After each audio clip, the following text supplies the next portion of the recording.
While we're waiting for Dupree, just want to familiarize you with the ways to ask questions. You can post questions either in the chat or in the Q&A box. Both will be monitored.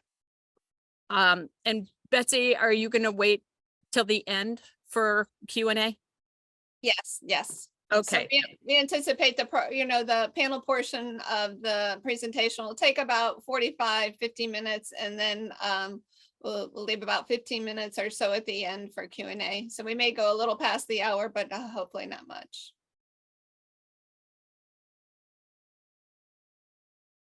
Okay. Well, why don't we go ahead and get started? My name is Betsy Johnson. I will be the host for today's webinar. I'm joined with my colleague, Amy Lukes, and Brooke, who will be joining us momentarily. Amy, do you want to say hello? Hello. I'm so glad you are all here. I'm really excited about this webinar because we have a very eclectic panel. And I just think this being Monitors Month, we want to show our appreciation to the grease that keeps the wheel lubricated. All right, I'm signing off with that. Thanks, Amy. Bye-bye. Brooke, do you want to say hello real quick? Then we'll go ahead. Yes. Hi, everybody. My name is Brooke, and I'm the AOT Implementation Coordinator on the team. And I'm really happy to be here and have you all here. Great.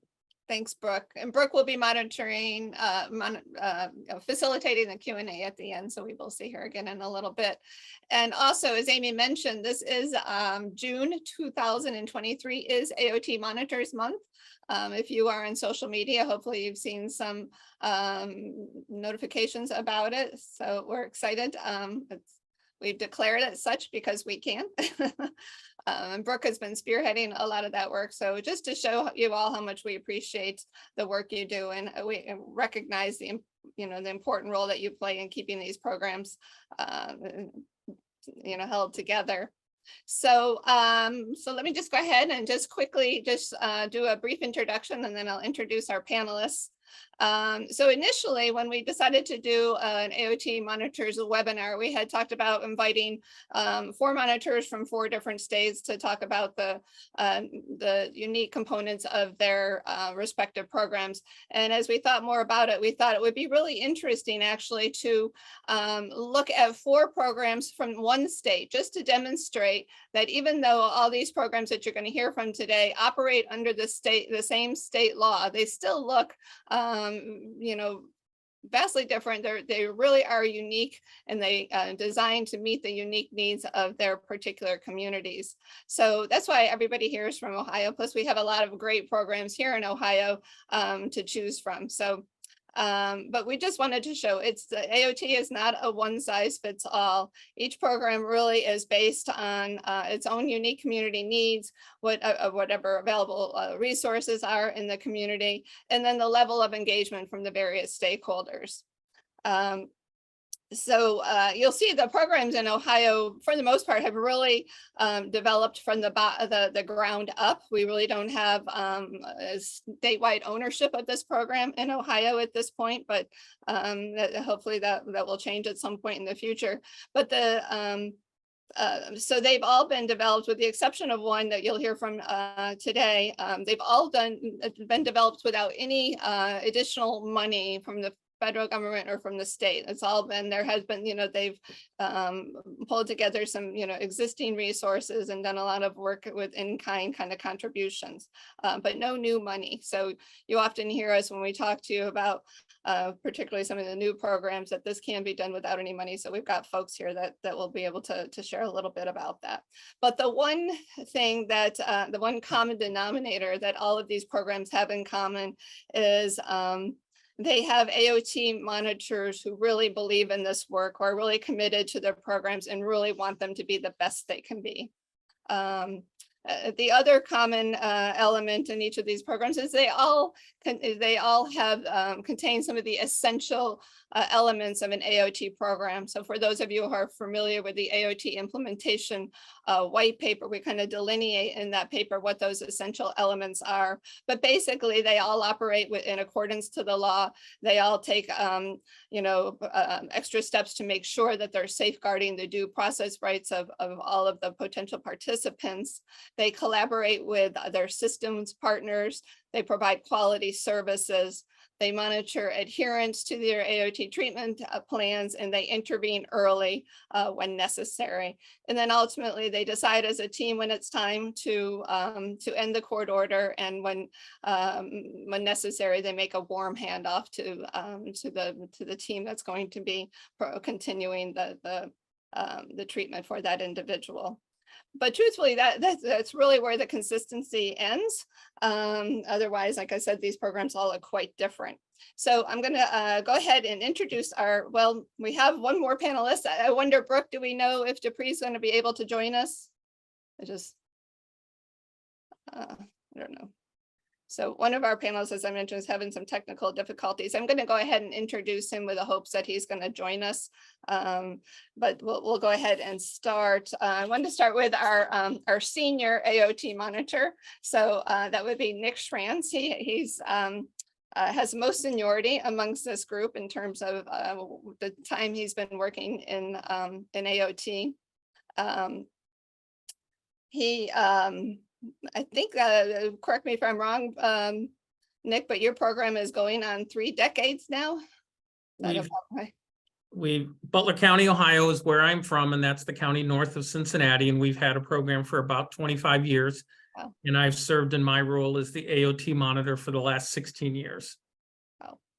So his program is, and he'll tell you a little bit about how it's evolved over the years, and in all those 25 years, they've continued to fine tune it and continue to fine tune it even today. Nick's position is funded by the County Mental Health Authority, but he works for a local provider agency. But really, I think he's seen by most folks as sort of almost an arm of the court. I mean, when he's out there talking about AOT, he really is able to present himself as representing the court in that program. So he gets a lot of folks really take him serious when he speaks. He is without a doubt the force behind the face of AOT in his county, and also the force behind it. He really is the glue that keeps the program together. The court in his county really operates at arm's length, but they're available whenever they're needed. They don't do the check-ins as some of the other programs we talk about today do. Instead, really Nick has sort of that one-on-one relationship that he develops with the participants sort of on behalf of the AOT team. Also, Nick is the chair of Ohio's AOT Monitor Group. He's been doing that for 6 years. The group in Ohio meets twice a year, and then they communicate via email kind of in between. But that's an opportunity where everyone kind of comes together, shares best practices, helps one another troubleshoot when they're running into barriers. And then the really neat thing about it is that they develop relationships through this, so that when they have an individual in their program who's transitioning perhaps to another county, they have that relationship with the AOT monitor, so they can contact them and help smooth that process out. So Ohio, really grateful to Nick for being willing to serve in that role for now 6 years. The next person I want to introduce is Sarah Hyatt. Sarah has a second in terms of seniority. She's been with Hamilton County, which is where Cincinnati is located, for many years. She actually left for a short time. We were all really distressed, but then she came back, thankfully. And I think that says a lot in terms of, I think she really sees her program as making a difference, and really has that commitment to leave it and then to come back in that same role. So their program too has evolved a lot over the years. They've been, been issuing commitment orders for many years, but now they've really kind of stepped things up. And I'm going to have Sarah later will explain a little bit about what that looks like. But her county is one that really prioritizes law and order. I think that's fair to say, Sarah. But yet they still at the same time recognize the benefits of mental health treatment. So they really, it's sort sort of an interesting mix how they prioritize both of those simultaneously. They've developed some unique programs, and again, we'll go into that in a little bit, but those programs really, you can see, really meet the unique needs of their county and how they prioritize their services. Next, I'm going to go ahead and introduce Rachel. She's actually has the least amount of seniority, but Dupree, who hopefully will join us shortly, has probably the second or the third amount. But Rachel has been with Cuyahoga County for maybe a little bit more than a year, Rachel, at this point. Is that right? It's been like a year and a half, so yeah. Okay, so Cuyahoga County is where Cleveland is housed. The program there actually was one of the original SAMHSA funded programs back in 2016. They received a SAMHSA grant, which was roughly $1 million every year for 4 years. So they really started their program, sort of hit the ground running. They had a lot of funding to be able to establish some really intense programming for individuals who were really ill. Unfortunately, that grant went away after 4 years, and a lot of the money was removed, and a lot of the programming that was developed through that grant went away. And we were all very worried that the whole program might disappear as well. But the courts stepped up and this made the decision to hire an AOT monitor. So the program rests in the court, which is pretty unique. So we'll have Rachel talk a little bit about that and share with us what that was like to transition from having a grant to no grant and how they managed to make the best of that.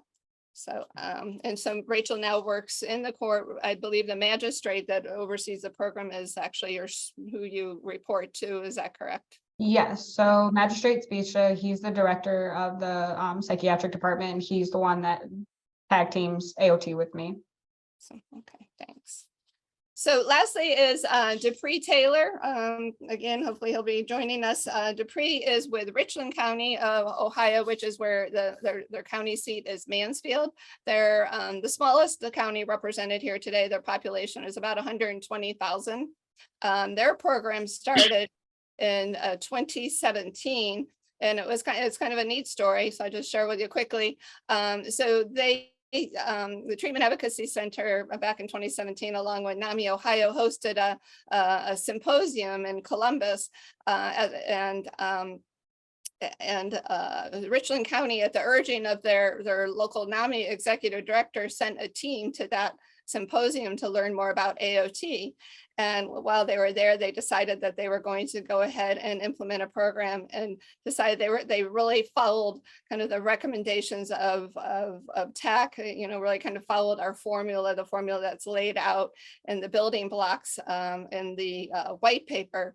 So it's been, I think the program was started then in 2018. They have on average about 15 people in the program on any given day. And they've got, the neat thing is they really got equal investment in terms of all of their key stakeholders. They are all really committed to the success of this program. They all participate. They, again, at the recommendation of TAC, they still meet quarterly. All their system partners come to that table, talk about the program, identify, trouble areas, work out solutions. And it's just constantly always, growing and improving. And so it's really been a lot of fun to watch that program grow. And Dupree is one of 2 part-time monitors. So he serves in the role as AOT monitor half-time, and the other half he's a case manager for a different set of cases. And that's, so they sort of balance that out. And for those of you who attended the 2002 National AOT Symposium, Dupree was the one who was there with Bradley Tarr and Eric Smith on the stage when we interviewed them about their program, and Bradley shared how AOT really turned his life around. So it was probably one of the highlights, I think, of the symposium. So, so those are our panelists. We're really thrilled to have you all here. I'm going to go ahead and just kind of get us started with some panel questions. Nick, if it's okay, I'm going to go ahead and start with you. I just was wondering if you could just tell us a little bit more, not so much about your program, but kind of your role in your program. Be interested to know how many, kind of what the size of your community is, how many people are in your program, also what your title is, and any other things that sort of you think are unique about your role as an AOT monitor in Butler County. I'm going to turn it over to you. Good afternoon, everybody, and thank you for joining us. I am the AOT monitor, or the probate court monitor, in Butler County, Ohio. We have about 100 people at a time who are under outpatient civil commitment orders. Most of our cases come to us through a hospital hearing, and then folks are transferred from an inpatient civil commitment to an outpatient civil commitment. One of the advantages of working closely with different counties in Ohio is we have very few psychiatric hospitals in our county, and so we receive a lot of transfers from Hamilton County, so I work closely with Betsy on those, and we receive a lot from Montgomery County, where Dayton is. So part of my job is to work with other counties to get Butler County residents' cases transferred back to Butler County so we can follow them as outpatients. As Betsy indicated, my role as the AOT monitor in Butler County is to be the face of the court in between hearings. We have a court hearing, a formal hearing at 90 days after the initial hearing, then every 180 days. But we don't have a lot of status hearings or check-ins as a lot of counties do. I come from a previous career working as a mental health case manager and therapist at an agency in Cincinnati. So I view my job is a home visit-based model, bringing the court to people's houses. So I go visit all of my respondents at their homes if I can, group homes, et cetera, wherever they live. I believe that it's important in our community to bring the court to people's houses because I think we get a better understanding of how people are doing, how adherent to treatment they are, issues they may be facing beyond their psychiatric illness, et cetera. So what is distinct about Butler County and my role is, with my background, making it a home visit-based program, and then, of course, bringing that information to the court hearings that we have every 180 days. Thanks, Nick. That's awesome. Sarah, can you tell us a little bit about your program? Sure, thanks, Betsy. Again, my name's Sarah Haya, and my title is Probate Services Director. I'm in Hamilton County, which is near Cincinnati. We have a population of around 840,000. I'm physically located at an agency called Mental Health Access Point. My position is funded by our Hamilton County Mental Health and Recovery Services Board. And as Betsy pointed out, I work hand in glove with the probate court and our local, our Hamilton County Sheriff's Office. And I would just point out, I think it's noteworthy to understand that the Hamilton County Sheriff's Office designates a group to probate services. And they're all trained in crisis intervention. I work with them every day. It's always the same officers, and they are very compassionate and very professional in the way they deal with the severely mentally ill. And that's a really important part of our program because all of the processes that I'll probably be explaining later are dependent upon this probate division sheriff's deputies. So our AOT, ours is branded and always has been as outpatient community probate. So I'll use AOT and OCP interchangeably, but our program, like Nick's, has been around for about 30 years. And we have around 215 currently in the program today. I work with 2 major case management agencies, and then I work also with several smaller agencies, and they provide the direct care. So in contrast to what Nick does, I do not have any direct care over the clients that we supervise. Our challenge actually in Hamilton County is we have had such high numbers for so many years. We have been trying to decrease the numbers so that we can effectively use the limited resources we have. So that's always a challenge for us. And we have, our hearings are after the first 90 days, our hearings take place every 6 months to a year, unless a client needs to be brought in earlier. The hearings actually are done by stipulation. The case management agencies submit a case manager's report, a psychiatric evaluation, and a treatment plan. And so the court reviews those and the attorneys review those. And that is the way that we do hearings, by stipulation, unless a client wants a full-blown hearing, and then that is certainly provided. And the other thing about our program is that our clients may be on community probate for a very short period of time, or it can last for years. We have one, I was looking back, and I think we have one that's been on since 2009. So I think that might be unique about our program. Terrific. Thanks, Sarah. Rachel, can you share a little bit about your program, and also talk a little bit about what it was like to, I know it was before your time, but what you know about it in terms of that transition from the SAMHSA grant to no SAMHSA grant? Yes, so like Betsy said, my name's Rachel Moore. I am the AOT coordinator for the Cuyahoga County Probate Court. So that is the county seat is Cleveland. And I am housed in the probate court, and I'm housed in the psychiatric department within the court.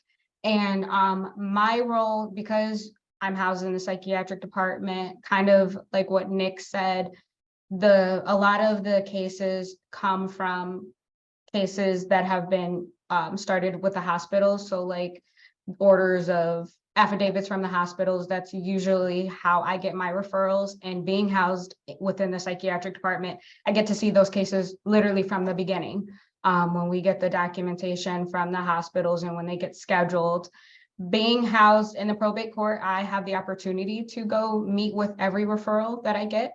99% of them come from the hospitals, come from the social workers, come from the doctors, or come from the magistrates that are hearing the case, that have been appointed to hear the case. So I get the opportunity to go meet with the referrals when I first get them, share with them what AOT is, share with them what the benefits and the goals are of AOT.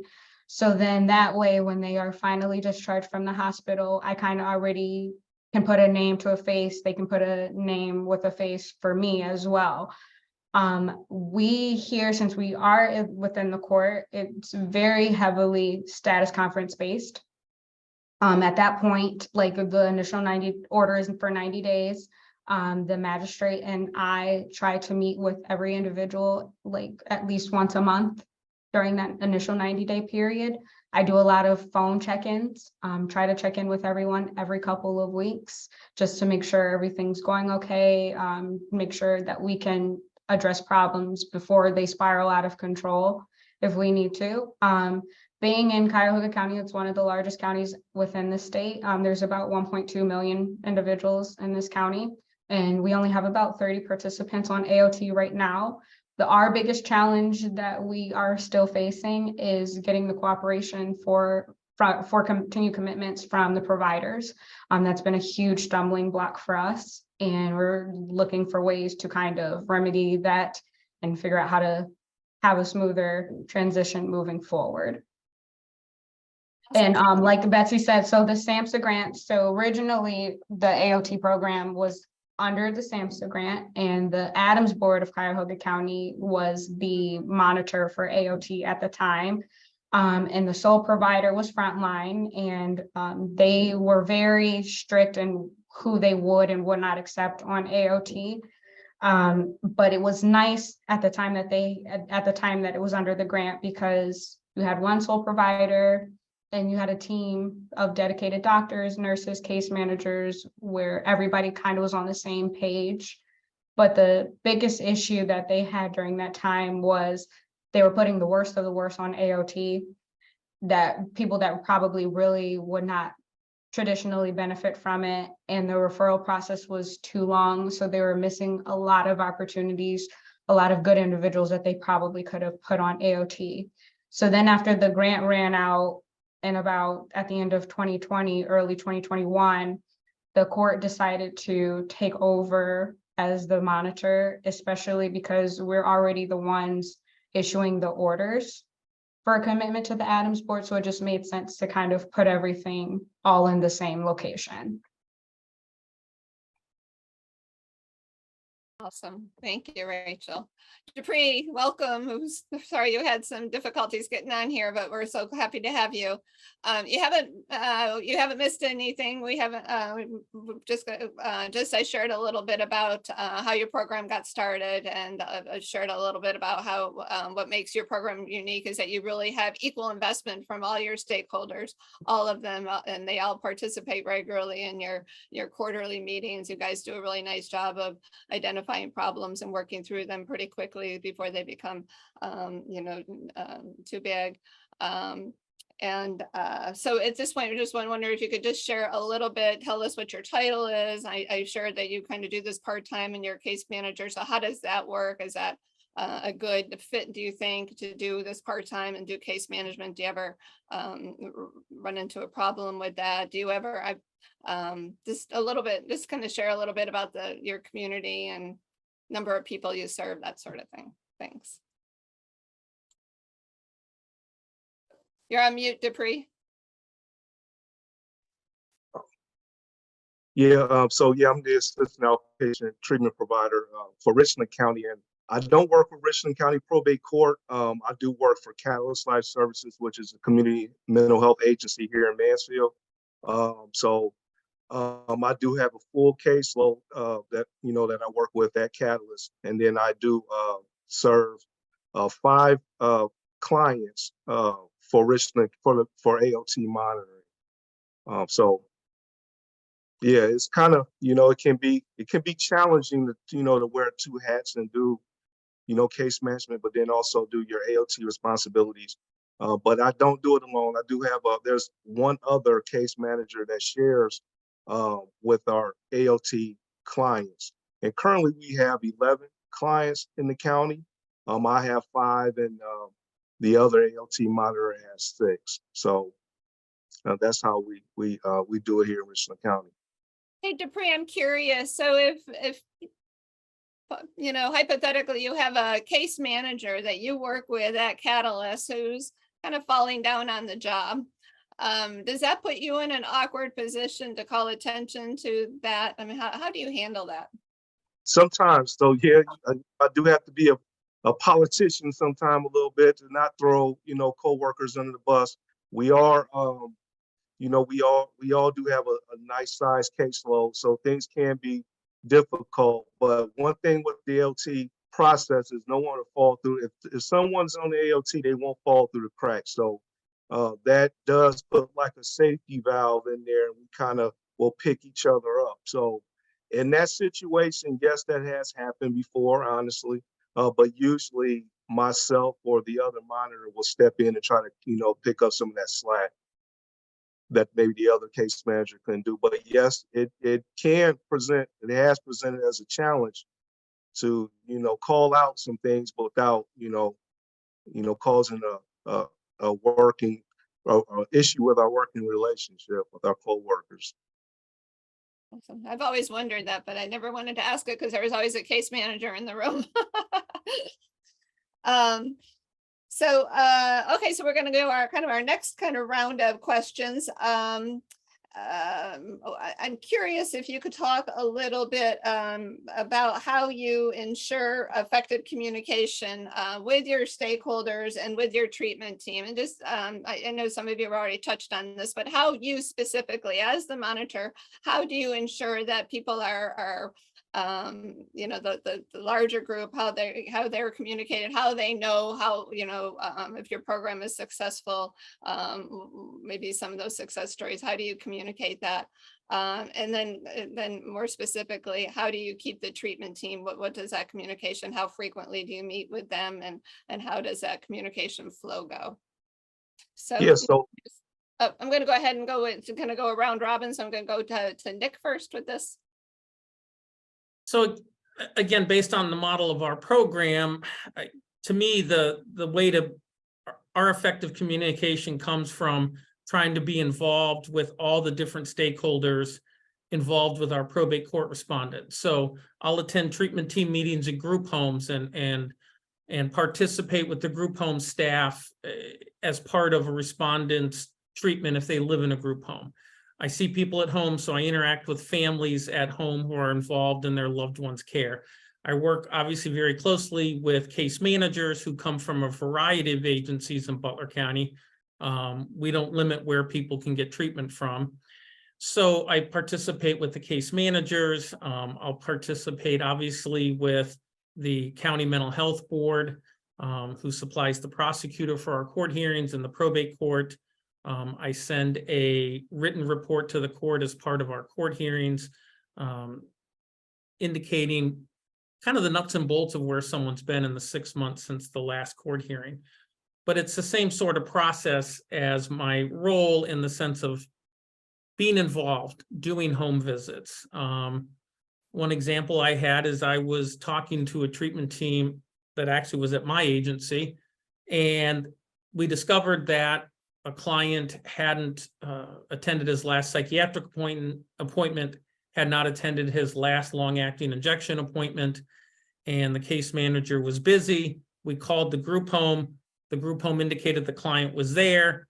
I had a moment free in my schedule. I just drove to his group home, had him get in my car, brought him back to the office. He was able to participate with the nurse practitioner and then get his long-acting injection. So in our county, in my role, I'm lucky that I get to really wear a lot of hats and do a lot of different things. And that's just one example of me being able to help meet a client's need that we discovered as a team was there.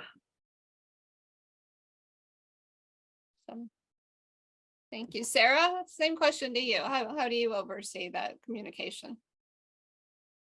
Like Nick, I participate frequently with case managers. I kind of have an open door policy or an open telephone policy. And so I get calls from case managers every single day, trying to process issues, determine what the next best steps should be. I do have monthly meetings with the case management leadership where we go over the big issues. And then another little piece of what we do is we have a process that we transition jail inmates to the probate court in lieu of competency evaluations and restoration. And for that, the way we communicate is we have a secure Teams platform, which only allows the people who have a need to know about that information on it. And it's a great way to communicate because you can communicate, but then you have all that information dumped in one place and you can do some data collection. So that's been really a great asset to us. I also have a whole bulletin board beside my office or my desk that has all my contact names and numbers, and I'm always continuously updating those. We have a huge amount of stakeholders in Hamilton County. So we also have detailed policies for our processes that actually address communication and who should be calling whom at what level and with regard to what issue. Another thing that we have in Hamilton County that's really beneficial is our board has a position on it. It's called a special projects coordinator. And she has literally gotten all the stakeholders in our entire county together. And I'm talking about prosecutors, law enforcement, businesses, because we have a lot of small business interests in the downtown area where our clients can sometimes disrupt things. So they have a special interest in helping us get these folks treatment. So those people are involved. We have again, the Hamilton County Sheriff's Office, just the whole slew of people involved in the county. She has been able to disseminate all our numbers to each other. And then when we have an issue in our county, she can quickly gather us all together on like a Teams meeting and to resolve the issue pretty quickly. I also participate in the Stepping Up initiative here, which is another way to have face-to-face time with all kinds of stakeholders. And then our treatment advocacy center, Betsy brought us together in our state a few years ago, all the monitors, and that has been incredibly effective with respect to dealing with bordering counties. Today, I got a call from one of my bordering counties because he knew how to contact me because Betsy puts out a list of everybody involved in that. So that's been really, really helpful. And then I also provide probate training to case management agencies. We've had a couple freestanding psychiatric facilities come in town, and they are kind of at a deficit because they don't know how the process works in our county. So I've reached out to them and we've established a relationship, which is wonderful for me because I have to find hospital beds for our clients. So I need to know all the social workers and all the intake people in all our hospitals that are available. And then I also attend court. We have probate court 3 times a week. My responsibilities are beyond the community probate or the AOT program. I have responsibilities just with the civil commitment process and all the steps. So I am at court 3 times a week, and therefore I am able to see, the providers and our magistrate and everybody involved in the system. You mentioned data collection, Sarah. I'm just curious if you've developed any reports, and if so, how you share that information. Sure, we keep data on everything we do. So I have data on every motion I file.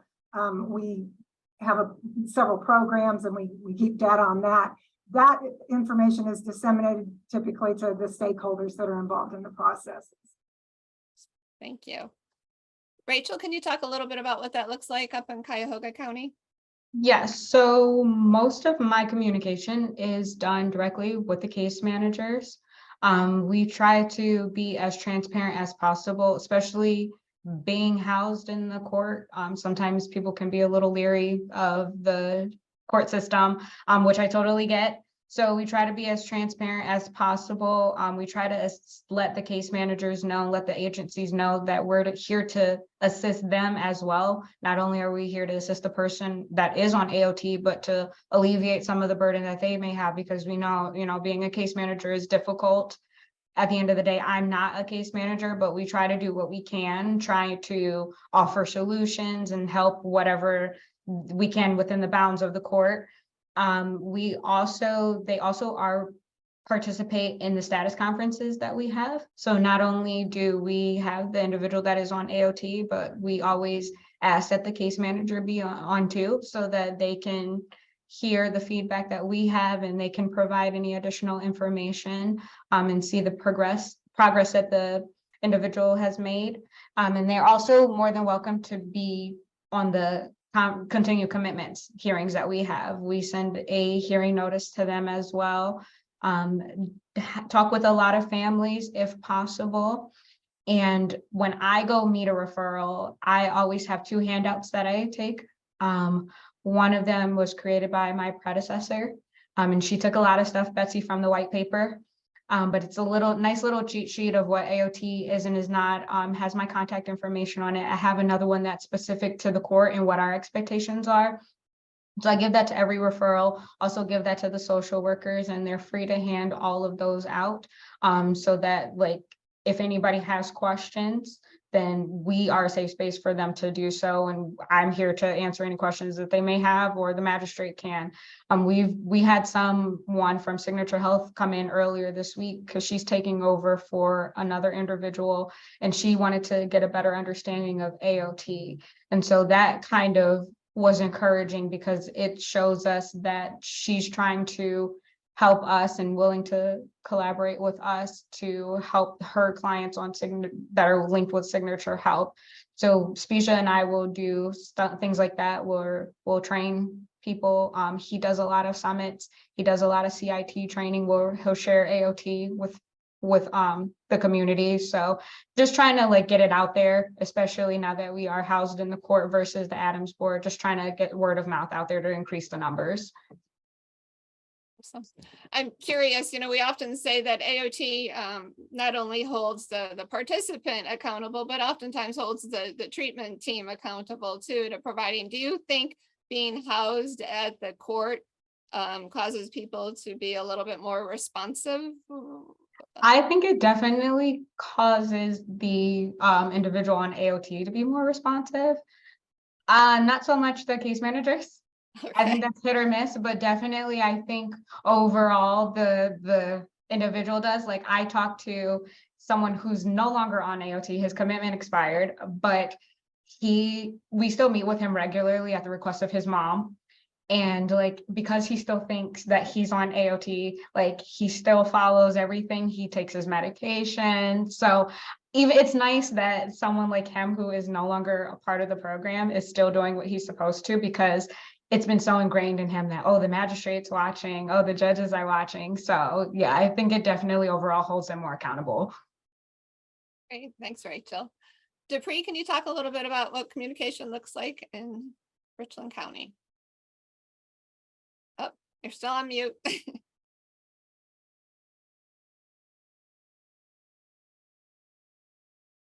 Yeah, just to clarify, so I'm not the case manager for, you know, the AOT participants. I'm the liaison. So the communication basically does start with me with the case manager, and then, you know, it's through email, through phone call.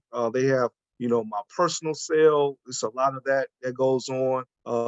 You know, I contact the providers, and then, you know, I provide a report, you know, depending on the, you know, on the clients, you know, the frequency of their court visits. Then I'll provide, you know, either weekly reports, monthly, bi-weekly, to the court based on the information that I get from the case manager and other providers. Here in Richland County, the NAMI is pretty big on, you know, coordinating our monthly or quarterly meetings. And then, you know, we'll have the hospital staff will be there. The court, members of the court will be there. Myself, my supervisor, a catalyst will be there. And, you know, hospital staff will be there from Ohio Health Mansfield.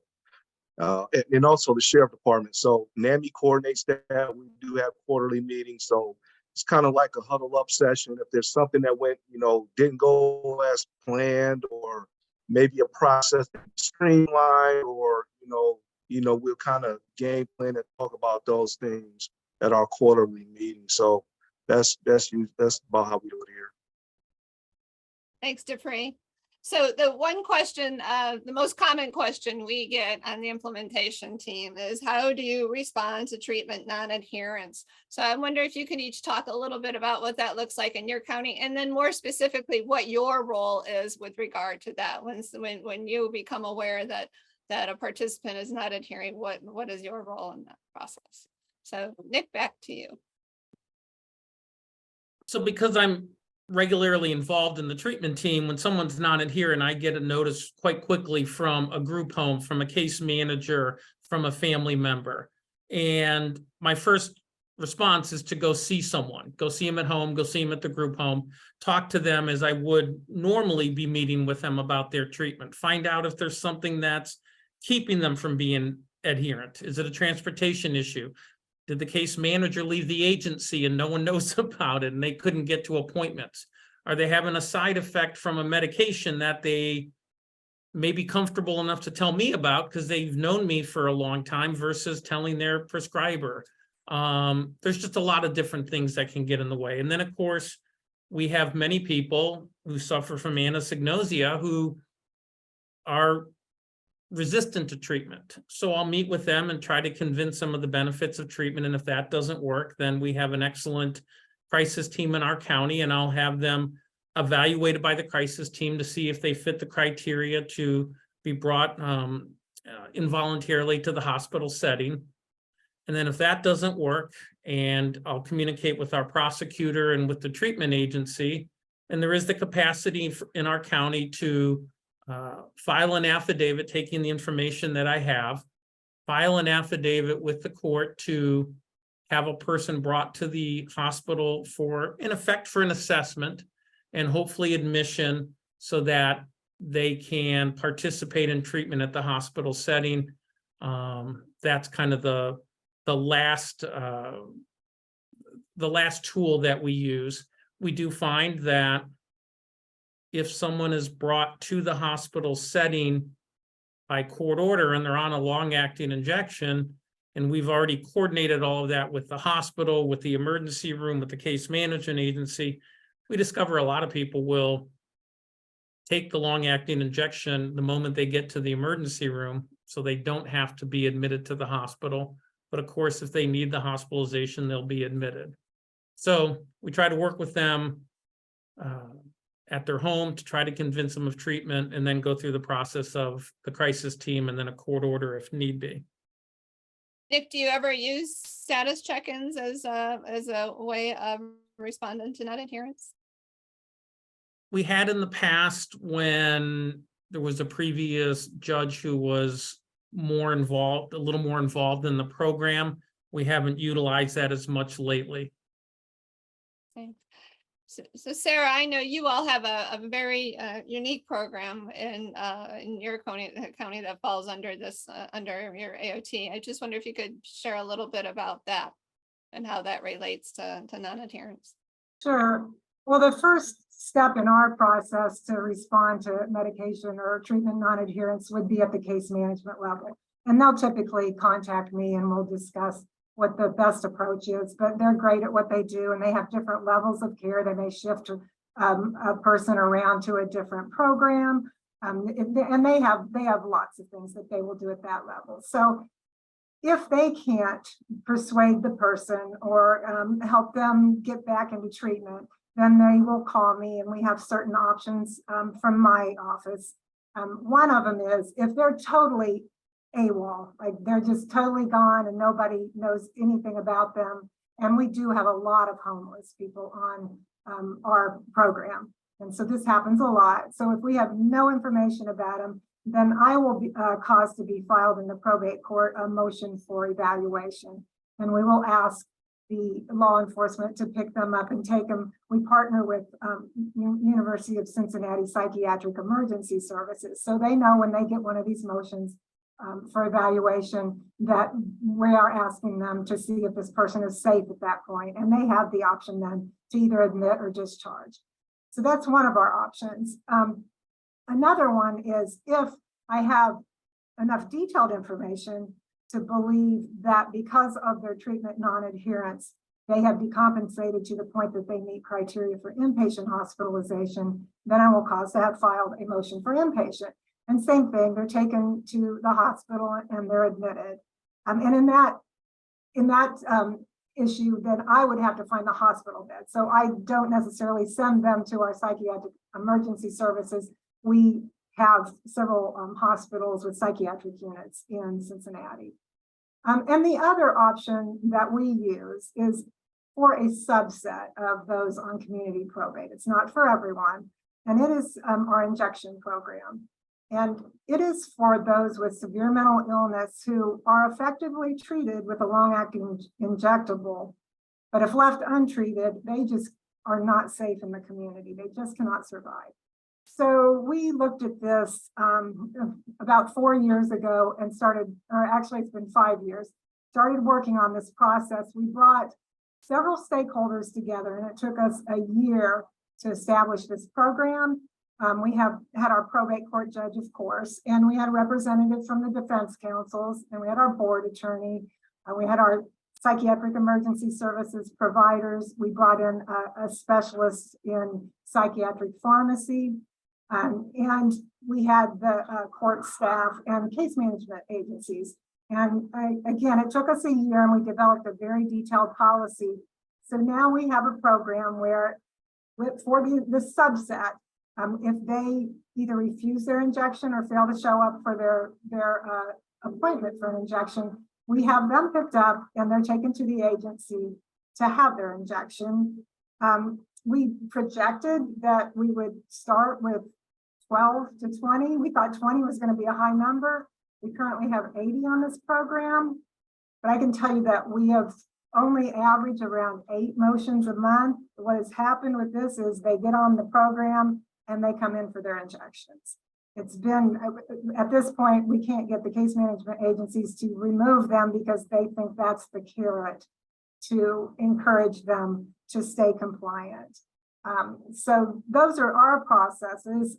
But I will say, even with all those tools, it doesn't matter how many tools in your toolbox, you're still probably going to have non-compliance with treatment with this population, unfortunately. Thank you, Sarah. Rachel, how does that look in Cuyahoga County? So Magistrate Specia is very reluctant to send individuals back to the hospital if they are not taking their medication. A lot of times the communication will come from the case manager or maybe the provider. We usually give them an opportunity to come in for the next scheduled appointment with the agency. If that still doesn't work and their behavior starts to decompensate enough where they become a danger to themselves or others, then we will do an order to convey. I will take the information and what the kind of similar to a regular probate intake that we do here. And then Magistrate Specia will order them back to the hospital. Usually it'll require a hearing on a more restrictive setting, because since they're ordered to outpatient treatment, that's how we get them to be able to stay in the hospital. That usually has to be done within 5 days of their admission on an order to convey. The other part of that is we just had to do an order to convey on an AOT individual yesterday. He has been non-compliant with medication for a few weeks now, and he's decompensated enough where he broke into the group home and stole some property and did some property damage. And he's also using narcotics. So we did an order to convey on him, and hopefully the hospital will be able to stabilize him enough. But Magistrate Specia, especially being the court, we don't want to abuse the authority. There's already a stigma about the court setting, so we try to give these respondents and give these individuals the benefit of the doubt, and let them kind of get their act together before we intervene and do an order to convey. Thank you, Rachel. Dupree, what's that look like in Mansfield?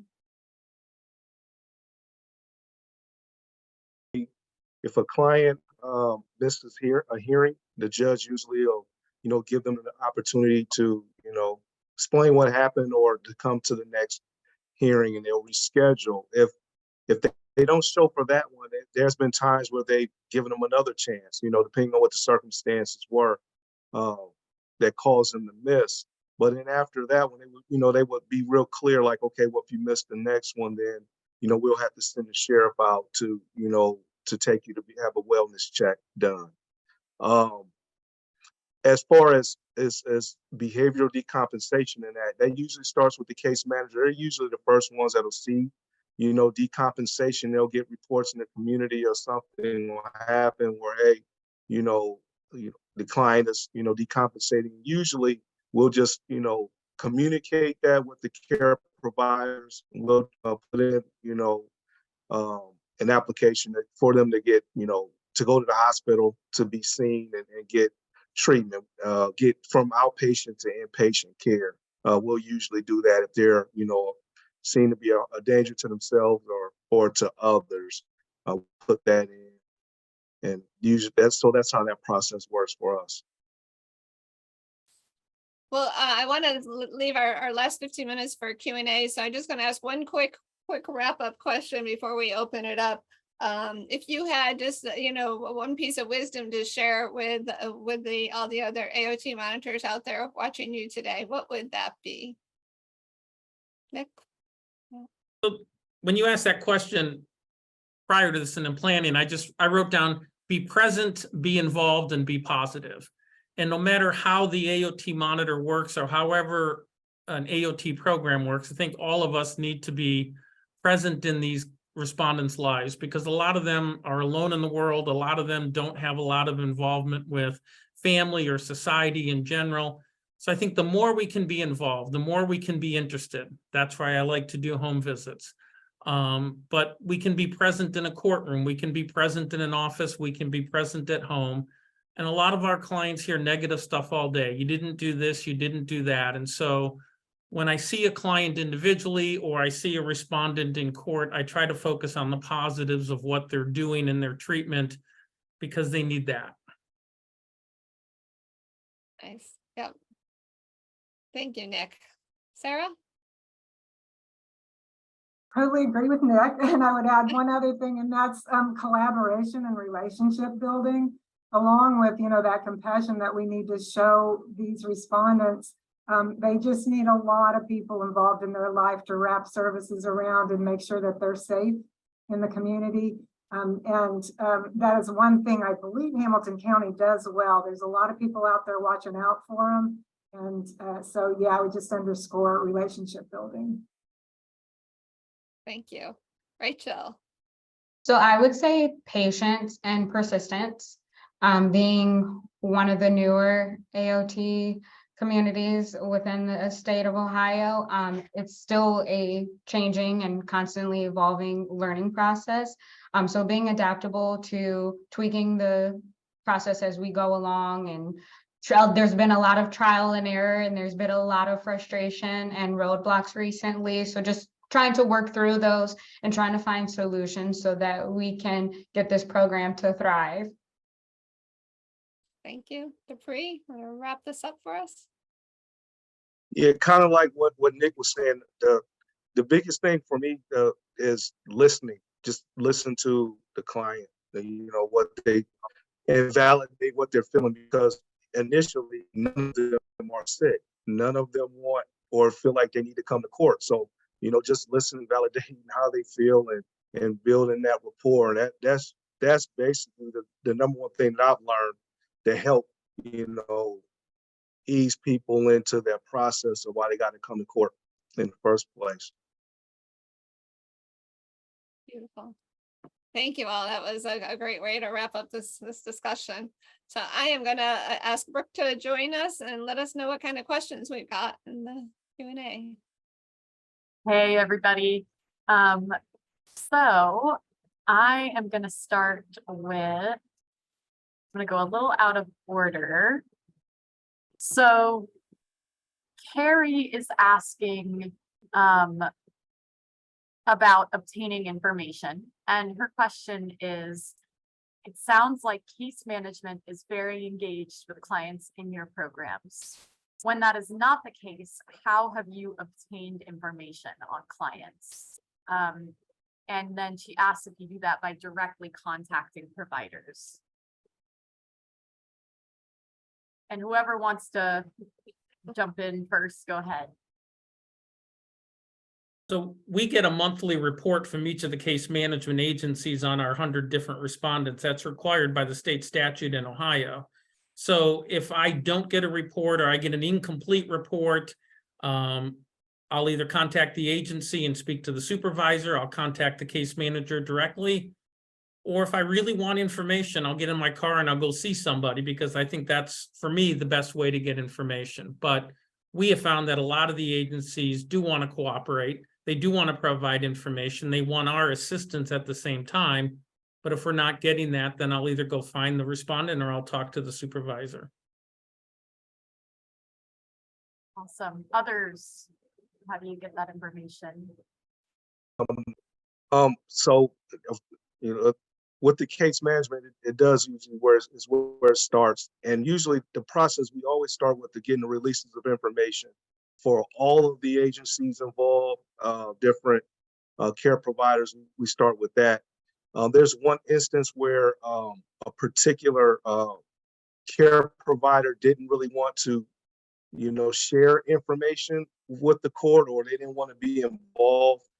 And then that goes to what Sarah said. A lot of this stuff goes with our relationship building and talking to people, educating them what our program is about, what it is, you know, and you know, being informative that way. And then people, you know, that agency in particular warmed up to the idea, and then they did share, and they are involved now in that patient's care, and they provide input to the court on how they're, you know, medication compliance and that sort of thing. So, but yeah, just the relationships, talking to people, educating them about the program, and starting with that release of information, knowing all of the people that will be involved, and going from there with communication.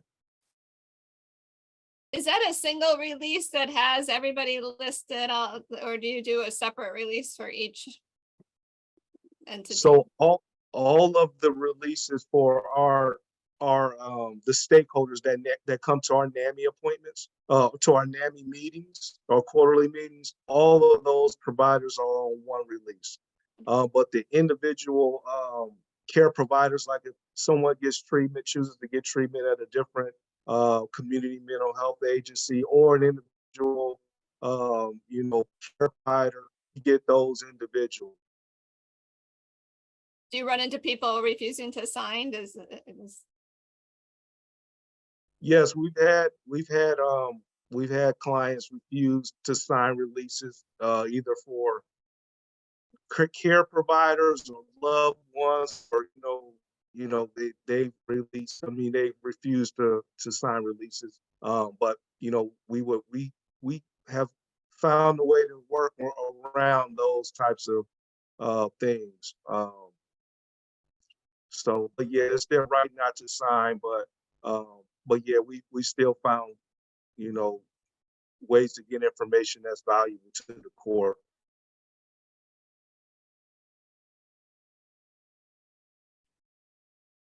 Anyone else have anything to add on getting that information? Okay, so questions are rolling in. So next one from Leslie is, what advice do you have for new AOT monitors?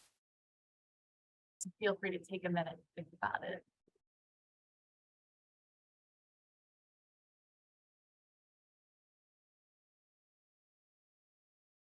I was just going to jump in there on this one. I would say, first of all, know your state statute, know it well, have a copy of it. And then the other thing is just to underscore again, it's all about relationship. I mean, the stakeholders in your community are vital to the program functioning. So that's the advice I would give, is reach out, go out to the hospitals, meet the social workers, go to your probate court hearings, just be involved as much as possible. And if you have a board, a mental health board that's active in this area, reach out to them. Our mental health board acts kind of as a liaison or an intermediary with everybody. And so that's also really helpful.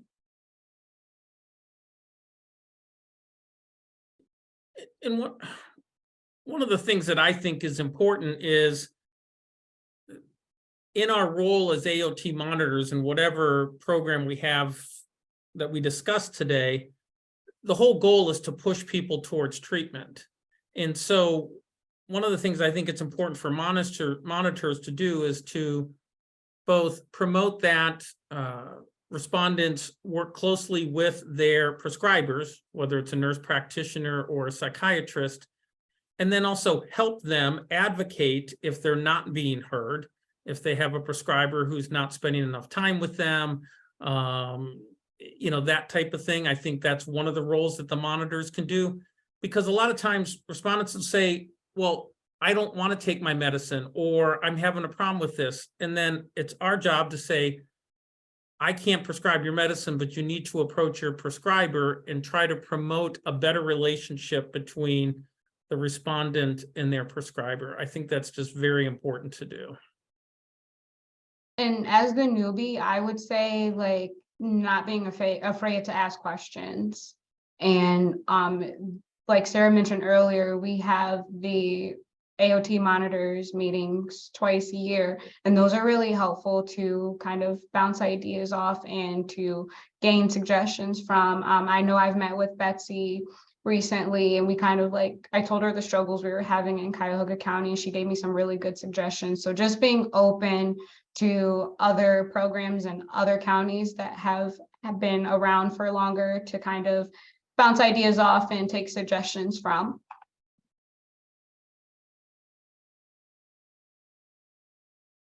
That's great. And I'll say Betsy has a lot of expertise, so I'll go ahead, and I know the chat is disabled for participants, but I'm gonna put our AOT implementation team email in there, and you all should be able to see it. So if you are looking to problem solve or just get a little advice, please feel welcome to shoot us an email anytime.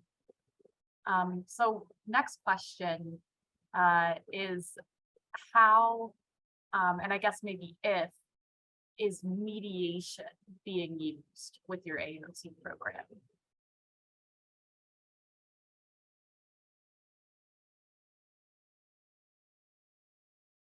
And if it's not, then we could go ahead and move on.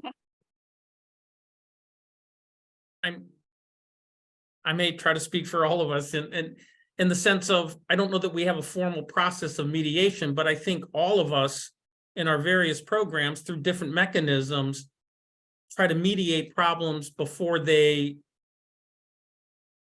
involve a hospitalization. So whether that's a case at the case manager's level, whether that is working with family, with group homes, involving the court, involving the monitor, I think that, well, I guess at this point I should only speak for myself, but we don't have a formal process, but most of our job is mediation, trying to get people to who have initially have been non-adherent and not voluntarily seeking treatment. That's how they become involved in an AOT program. And so a lot of what we do is mediation throughout our process of the relationship building that's, you know, everyone has been talking about.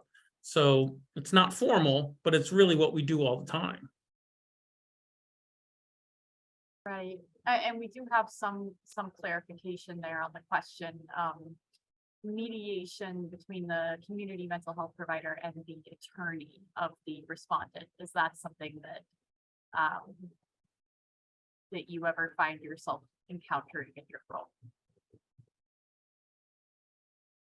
All of our respondents have a court-provided defense counsel that they can speak to ahead of the formal hearings or in the minutes leading up to the hearing. And oftentimes these attorneys who are part of our program give their office numbers to the respondents, and they often field calls in between. I just want to jump in here quickly and say that sojourners from Michigan, where they have a process that they can go into mediation before a court order. So Ohio does not have that process. And so that's why we're not answering your question directly. Sorry about that. And my bad, that I was not aware of that. So sorry to stump you all with the question. So the next question is, do you usually observe more compliance or less after involuntary hospitalization? And then the person comments that it sounds like involuntary hospitalization is the last resort.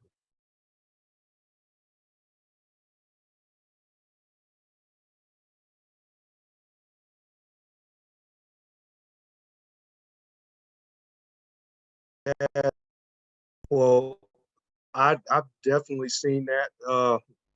I've had clients specifically say they don't want to go to the hospital, so they're going to comply. You know, it has been a, you know, effective thing. You know, they don't want to go to the hospital, so they do what they need to do to keep that from happening.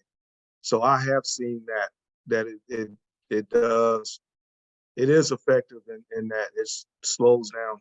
But then, you know, there's other times where it doesn't. It depends on, you know, the person, you know, where they are. If they're really sick or whatever, it really doesn't. It won't matter. But, you know, usually when someone does get, you know, treatment compliant, and that it has been helpful being in the program to keep them out of the hospital. I think that's the question. Does it decrease hospitalizations? I hope I answered that. That makes sense. And I'd be curious to hear from others on that question as well.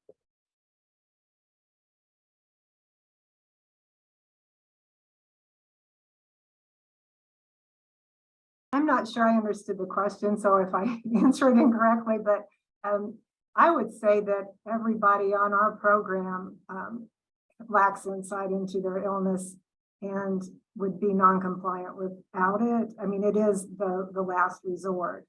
We try to get people off our program, and that's why we can't But at least with ours, if they're compliant with treatment, they're not going to be on community probate.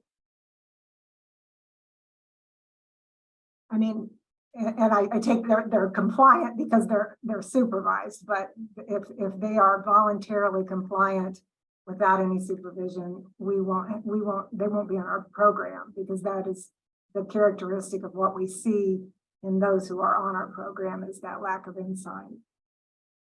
So Sarah, if you do need to utilize that tool in the toolbox where somebody does have to go to the hospital afterwards, do you see are they more inclined to adhere to treatment after that experience, do you think?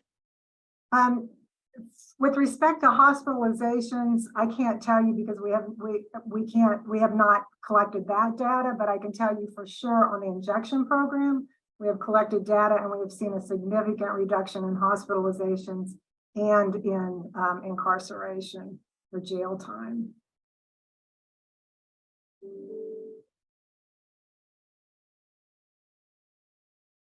You have something to add to that, Rachel? I was just gonna piggyback on what Dupree said, and the fact that it does depend on the individual. But I also think support plays a role in that. Like at least for the individuals in Cuyahoga County, if they have familial support or even friends that can kind of hold them accountable too, to make sure that they're taking their meds, that's very beneficial. And those are the ones that are more likely to stay out of the hospital. Right, that makes sense. So we have one attendee asking if you can share your handouts, Rachel. You don't have to, the handouts that you give to participants.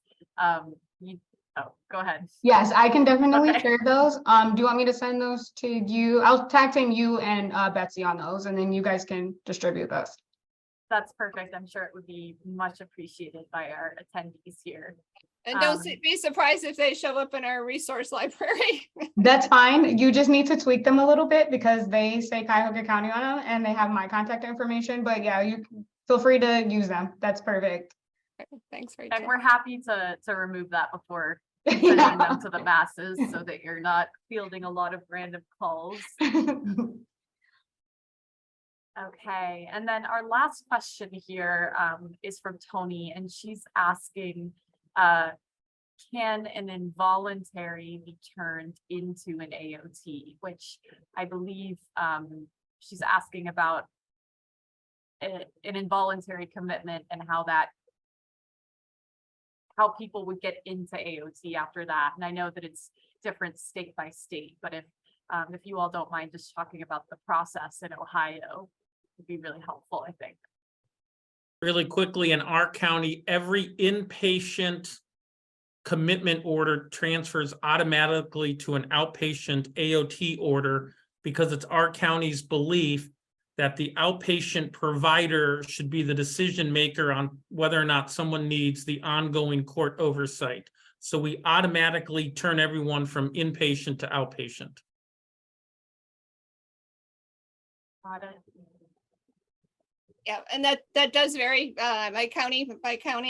Dupree, I think that's similar in Richland County too, where yours automatically transfer. So somebody is committed up to 90 days in an inpatient hospitalization in that 90 days. So if they're in the hospital for 10 days, that the 80 days remains on the clock, and they get their cases transferred to the county of residence with those 80 days left on the clock. But that's not the case in every county. Yeah, that's not the case for us.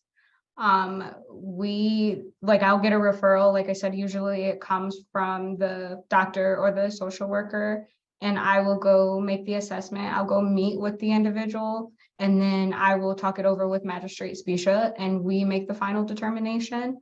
So we don't put everyone on AOT like some counties do. We kind of have the discretion to do that, and that's kind of how it was when the Adams board had it under the SAMHSA grant. Our county is much like Rachel's situation. We get the referral through my office. The difference is I don't make that decision. We reach out to the case management agency that that person is connected with. If they're not connected, they go with our front door mental health access point team and they do the assessment. But whoever is responsible for oversight of that respondent, we use their decision. We take that in with the information with whatever has been submitted with the referral, and the final decision is actually made by the case management agency. I'd love to ask just one last question. Do any of you accept referrals directly from the community, and what does that process look like? If the answer is yes. Yeah, so we definitely take referrals from the community. They're considered number 5, the 5th criterion under the statute. There's a referral form that we use. It's much simpler than the initial referral form that the board used under the grant. And so whoever is willing to be the affiant is the one that fills that out. And with the understanding that there still needs to be a hearing, typically at that point, that would be the outpatient provider. But they'll send that referral back to me completed, and then I'll create the case, I'll schedule the hearing, and usually Magistrate Specia is the one that does those hearings. He doesn't assign those out. We also do what Rachel referred to as Section 5, but have only done it twice. The challenge with it for us is we have to have that person evaluated, so we have to get them to court for that evaluation. So our court-appointed psychiatrists can do that. And if they're not under any order, we can't mandate them to come to court. So that's our challenge, is just to get them there. So it's not used very often, but our court is certainly open to it.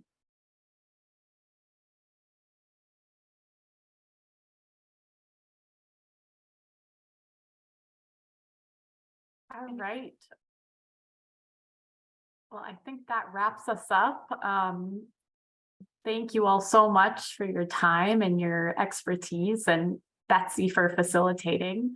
And I don't want to close us out, so if anyone has any final thoughts, feel free to share them. But again, thank you so much. Yeah, thank you all, and really appreciated your words of wisdom. That was really beautiful. So I will take that to heart. That was really special. So thanks for that, and just your willingness to share your expertise with others.